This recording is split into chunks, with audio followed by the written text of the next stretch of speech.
Hey folks, welcome back to our Dice Tower preview. I'm Mark, and today we're taking a look at Blood of the Northmen, along with the new expansion, Tests of Faith. Blood of the Northmen is brought to you by Jasha Games. It's for 1 to 4 players, ages 14 and up, and games range anywhere from 15 to 60 minutes. In the time of Vikings, gather and maneuver warbands to form the nation of Bjarmia under your banner or defeat other players to prove your battle prowess. Build the map as you play, with untamed forests, pristine lakes, harsh mountains, and a sprawling network of roads connecting fledgling towns.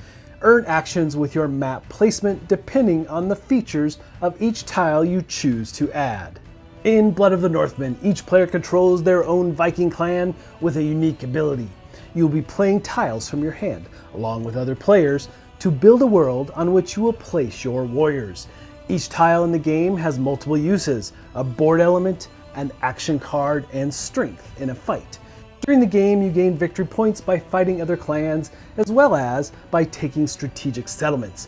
The game is filled with interactions and a huge amount of strategy and tactics, with an unusual and unique mechanic of using tiles. On your turn, you will be playing tiles to build out this world and performing the actions they provide.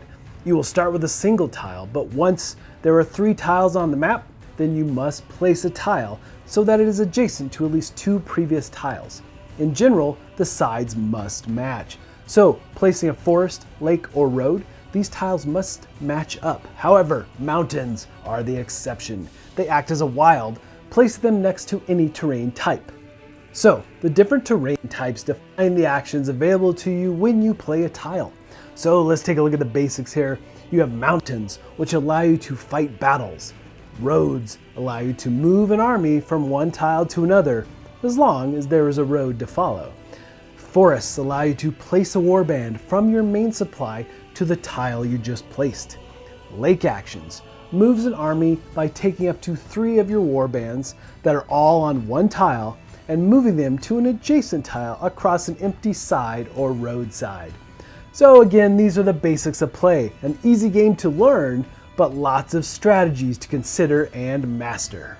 So, as you battle across the land, you will gain victory points. The first player to collect 6 victory points has shown their battle prowess and is sung in legends of old and wins the game. Or, if you manage to have one of your warbands in each of the different city types, and you can trace a path through the wilderness between each, with some exceptions, like you need to be aware of going off the map or over a mountain. But if you can trace the path solidly, then you will have founded the nation of Bjarmia, and you will win the game. So, assemble your warbands at fledgling towns to form a nation under your rule.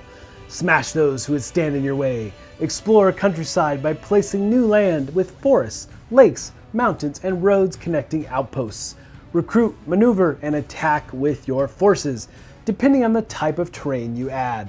Great rewards await you, but only for those who are willing to fight for control of the villages. The Test of Faith expansion offers even more gameplay, new tiles, and ways to bolster your forces. Each of the map tiles in Tests of Faith is similar to the tiles in Blood of the Northmen, with one additional terrain or side type, called a pass. A pass counts as a roadside for movement in both directions.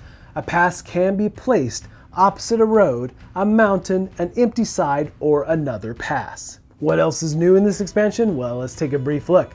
First, we have a Hussar, which is a Viking military commander. You can spend road actions to place a Hussar, and for each one engaged in battle, you may gain additional victory points.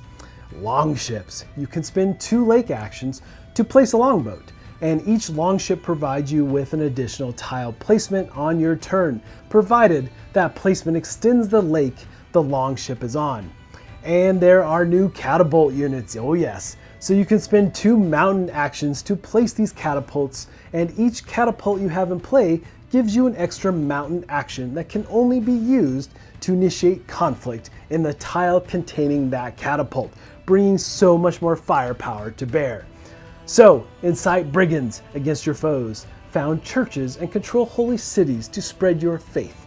All these new additions allow you to take on the enemy more efficiently and will aid you in your efforts to form Bjarmia.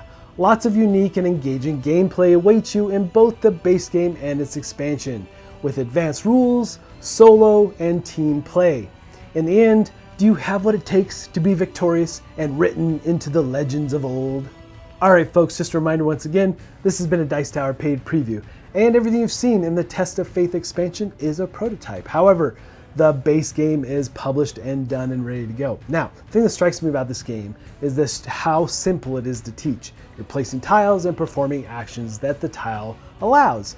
Now, the interesting thing is there's a lot to master as you discover when and where best to place those tiles and invoke those actions. So each game really plays a bit differently, but as you add in this expansion, adding a lot more depth to the gameplay, as well as the advanced rules and even team play and trying out the solo, which is really well done, those things really add a lot of depth to the game overall. But folks, ultimately, if this looks like something that would be of interest to you, I'm sure they'd appreciate your support. So I think that's it for me, and until next time, we'll see you at the table.